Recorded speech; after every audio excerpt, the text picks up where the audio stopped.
Bon,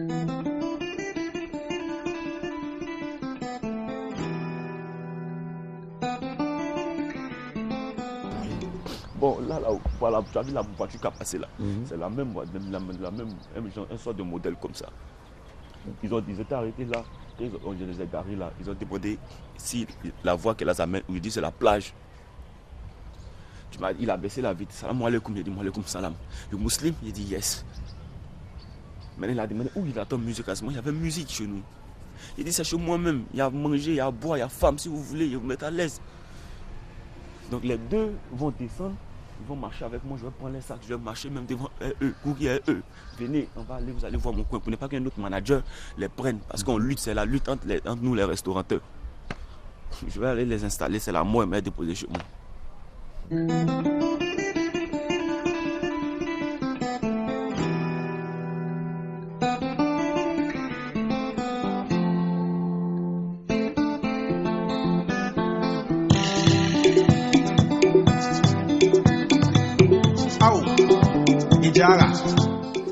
Comme tout manager, on s'arrête sur la route pour accoster tout véhicule qui vient dans l'intention de venir s'amuser sur la plage, afin de pouvoir leur présenter nos sites, nos restaurants, leur proposer ça. Quand ils sont intéressés, ils restent là et ça devient de la clientèle pour nous. Dans ce sens-là, moi j'ai arrêté le véhicule là pour leur dire que voilà, j'ai mon restaurant sur la plage. Et d'abord quand il a descendu la vitre, il a dit d'abord une première parole, salam alaikum. Je lui ai dit salam alaikum salam. Il a dit you muslim, il dit yes. Et ok, il a demandé d'où parvenait la musique, je lui ai dit c'est sur la plage. Tout ça, et c'est mon restaurant même. Il y a à manger, il y a à boire, il y a femme, tout ça là-bas. Je peux gagner même des femmes là-bas, tout ça. Je lui ai dit ok, ils peuvent aller voir. Je lui ai dit d'accord. C'est comme ça les deux autres sont restés dans la voiture, les deux de derrière. Le chauffeur, pas le chauffeur. Le gars qui est au volant et puis l'autre sont venus avec moi. Tu vois, donc, les deux qui sont venus avec moi, moi j'ai porté leur sac afin de pouvoir les aider, les faciliter dans le sable, marcher pour entrer dans mon site. Donc la musique reggae les interpellait plus. La musique reggae les interpellait plus quand je les installais au coin reggae live. Je leur ai fait asseoir et tout ça. Et je leur ai apporté le menu pour regarder ce qu'ils veulent boire ou manger. Donc le premier a dit non, Solibra, il veut boire Solibra. Donc j'ai apporté 2,66. Si c'est pas gros, c'est 66. Donc j'ai apporté 2,66 pour qu'ils boivent. Et ensuite, ils ont demandé 3 autres. Donc j'ai apporté, ça faisait 5. Et j'ai réapporté le menu pour que maintenant, comme ils ont commandé la boisson, ils vont commander à manger. Soit poulet ou poisson, je sais pas, quelque chose comme ça. Donc le temps d'apporter le menu aux gens pour pouvoir commander leur nourriture, les deux de derrière sont venus. Ils venaient par la voie où on empruntait pour venir les deux autres là. Dès qu'ils sont arrivés au niveau de la porte, ils ont interpellé un jeune. Le jeune avait sa boisson de Castel dans sa main et sa cigarette. Je ne sais pas s'il était pissé ou je ne sais pas s'il était sa femme ou. Et puis ils l'ont appelé ou. C'est ça, ils l'ont appelé sa boisson. Ils l'ont fait asseoir en genouille là. C'est là l'autre a fait sortir une petite âme comme ça.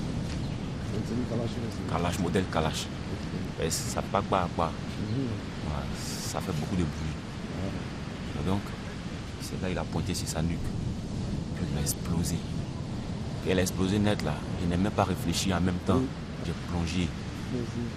J'ai plongé là. C'est là les deux qui étaient assis là. Ils ont renversé la table. En criant Allahu Akbar. Ils ont renversé la table. Et puis les sacs qui étaient à côté. Chacun a pris son sac. Ils étaient munis des petits mêmes âmes là. Ils ont comme ça, sont sortis. C'est moi mais les sacs qui viennent les déposer. Puisque c'est des clients, je me dis c'est des responsables. Comme toi, je vais prendre ton sac, venir déposer, bien m'occuper de toi et tout ça. Peut-être à la fin, tu peux me donner mon pourboire, je sais pas. Donc c'est dans ce sens-là que moi je les ai pris pour venir avec eux. Donc quand ça a dégénéré, ils se sont orientés directement sur les usagers sur la plage. Directement sur la plage. Ils ont commencé à tirer partout. Il y avait deux choses. On ne peut pas courir vers la mer. On va courir tous vers le goudron. Tous ceux qui venaient vers le goudron là, et tous y restaient. Si tu n'es pas blessé, tu es mort. Parce qu'ils sont sortis comme ça. À partir de cet instant-là, nous, on est rentré dans le bungalow. On a commencé à tirer les blessés là, les mettre dans les chambres, là, les bungalows là, les cacher là-bas. Et puis commencer à courir, voir leur évolution, là où ils partaient. Donc on a commencé à les suivre un peu vers le Waf Hotel. Au Waf Hotel, les Libanais qui sont là-bas, on pensait que c'était des braqueurs. Ils sont venus faire un petit braquage. ça a dégénéré. Donc eux aussi, étant munis des pays à port d'armes, ils avaient leur port d'armes, les 15 coups, 15 coups. Ils sont tombés dans leur piscine, pas de 3 à 4 Libanais, ils sont rentrés dans leur voiture, prendre leurs 15 coups, ils ont commencé à échanger les tirs avec eux. Donc ça a énervé les gars. Ils se sont arrêtés même face au truc, au WAF. Puis ils ont commencé à tirer maintenant dans le WAF, pilonner le WAF, bien même. Ils sont montés maintenant dans le WAF, dans les chambres. Ils cassent la chambre, ils tirent. Ils cachent la chambre, ils tirent. Ils cassent la chambre, ils tirent. Tu vas actuellement dans les hôtels, dans les chambres du WAF, c'est 100 seulement. Ils pas dit qu'ils vont dire que les blancs étaient épargnés. Ils ont tué même des blancs. Tu es libanais, ta peau blanche, on tire sur toi. Donc c'est ce qui les a énervés. Jusqu'à ce qu'on dise qu'on ne les voit plus. On ne les voit plus, on attend que nos forces nouvelles sont là, nos corps habillés sont là.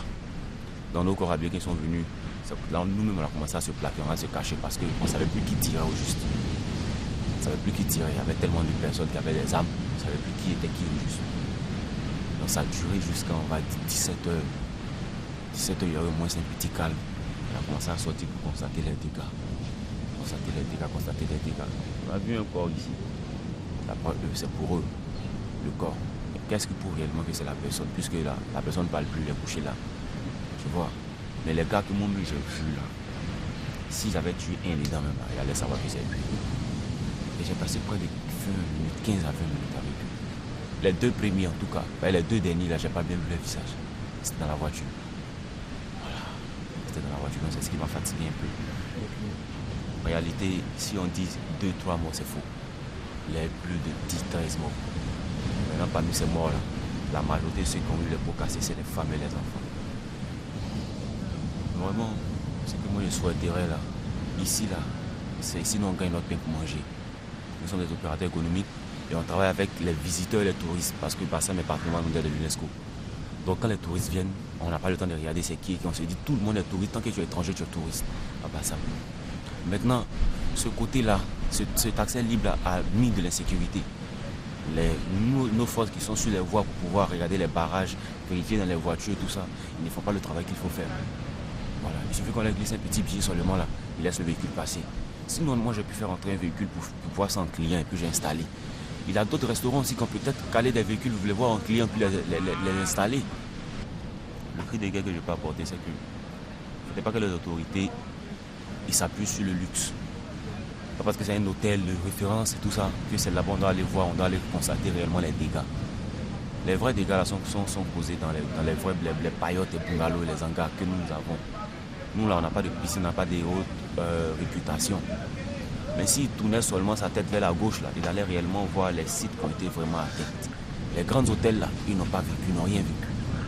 2-3 mois c'est rien. Ils ont qu'à venir voir ce qui s'est passé dans les hôtels. Ils voient, ils pensent que dans nos restaurants, ils pensent que là, c'est des restaurants comme ça là. Ils ont qu'à venir voir. Moi ce qu'il y a dit aux autorités là, regardez. Nous qui sommes ici là, on fait partie de la population, on est des citoyens aussi. On est des Ivoiriens. Nous on était les premiers à pouvoir les accoster, les amener chez nous là. C'est pas parce que ça a été un plaisir pour nous, c'est le hasard. C'est pas nous qui avons voulu ça. Mais ça s'est passé. Ce que moi je leur demande là, qu'ils viennent sur nos sites, vraiment nous venir en aide.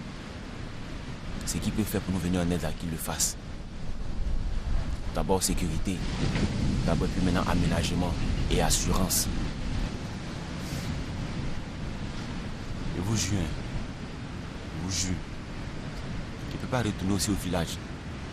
C'est ici Bassam là, c'est là qu'il y a un pain pour manger. Ce que moi je demande là, pardonnez. Autorité, pardon. Gouvernement, pardon. Pardon. Nous aussi là, on peut être utile pour vous. Le monde, pardonnez. Demander là, c'est pas palable, c'est pas méchant. On peut se rendre des services, mais pas en s'entretuant, se torturant. Sciencé. Les dégâts qui ont été causés là, moi je veux plus ça. On veut plus ça même. Nous les petits restaurants qui sont au bord, on veut plus ça. Vraiment, je dis merci à ivoiretv.net. Parce que eux au moins, s'ils m'ont donné une assurance et une confiance, sinon c'est pas facile, elle n'est même pas dit mot. Voilà.